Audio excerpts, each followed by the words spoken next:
देखिए क्लास 9 के चैप्टर 10 का एग्जाम्पल फर्स्ट है हमारे पास। क्वेश्चन में हमसे बोला गया है given an arc of a circle complete the circle. एक सर्किल की आर्क हमें गिवन है, उस आर्क की मदद से हमें सर्किल को कंप्लीट करना है। ठीक है, तो देखिए यहाँ पर हम ये मान के चलेंगे किसी भी सर्किल को खींचना बड़ा आसान है अगर उस सर्किल का सेंटर हमें मालूम हो। ठीक है, मगर हम यहाँ पर ये मान करके चलेंगे कि हमें जिस सर्किल का ये पार्ट है, आर्क क्या होती है, एक सर्किल का एक हिस्सा होती है, एक पार्ट होती है। तो जो हमें ये आर्क गिवन है, ये जिस सर्किल का पार्ट है उसका सेंटर हमें मालूम नहीं है। इसके सेंटर को हम ये मानेंगे कि हमें इसका सेंटर मालूम नहीं है और फिर उसके बाद जो है हम सर्किल को ड्रॉ करेंगे। मगर हमेशा ये ध्यान रखें सर्किल ड्रॉ करने के लिए हमें सर्किल का सेंटर ज़रूर मालूम होना चाहिए। ठीक है, अब जब हम ये देख लेंगे कि इसका सेंटर हमें मालूम नहीं है तो सबसे पहला काम हम क्या करेंगे, सर्किल के सेंटर को ही फाइंड करेंगे। अब अगर हमें कभी भी कोई एक आर्क गिवन हो और उस आर्क की मदद से उस सर्किल का सेंटर मालूम अगर हमें करना हो तो देखो क्या करते हैं। देखिए सबसे पहले क्या करेंगे, हम उस आर्क पर जो है कोई 3 पॉइंट्स ले लेंगे। ठीक है, कहीं पर भी ले सकते हैं। तो पहला पॉइंट मैंने यहाँ पर ले लिया, ठीक है, दूसरा पॉइंट मैंने यहाँ पर ले लिया और तीसरा पॉइंट जो है मैंने यहाँ पर ले लिया। ठीक है, अब हम क्या करेंगे, इन तीनों के तीनों पॉइंट्स को जो है हम ज्वाइन कर देंगे। जब हम इन तीनों पॉइंट्स को ज्वाइन करेंगे तो हमारे पास एक लाइन ये आ जाएगी और एक लाइन ये आ जाएगी। ठीक है, अब हम क्या करते हैं, ये जो हमारे पास जो 2 लाइंस आ चुकी हैं, इन पॉइंट्स को हम नाम भी दे सकते हैं ए और बी और यहाँ पर सी।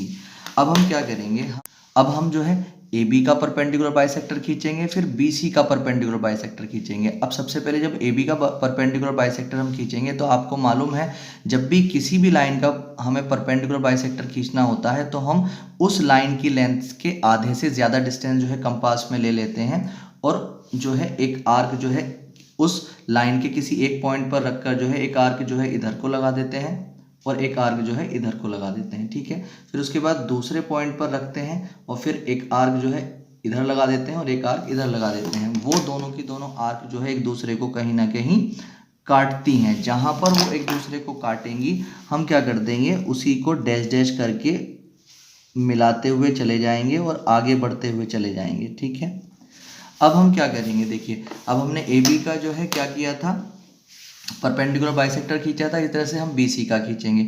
जब बी सी का खींचेंगे तो इसके भी आधे से ज़्यादा डिस्टेंस लेंगे और आधे से ज़्यादा डिस्टेंस लेने के बाद हम क्या करेंगे, सी पॉइंट पर रखकर एक आर्क यहाँ पर लगाएंगे और एक आर्क यहाँ पर लगाएंगे। ठीक है, फिर बी पर रखेंगे इस पॉइंट को और एक आर्क यहाँ पर लगाएंगे और एक आर्क यहाँ पर लगाएंगे। तो जहाँ पर इन दोनों ने एक दूसरे को काटा है वहाँ से हम क्या कर देंगे, इन दोनों को मिलाते हुए डैश डैश कर कर जो है आगे बढ़ा देंगे। ठीक है, तो जहां पर इन दोनों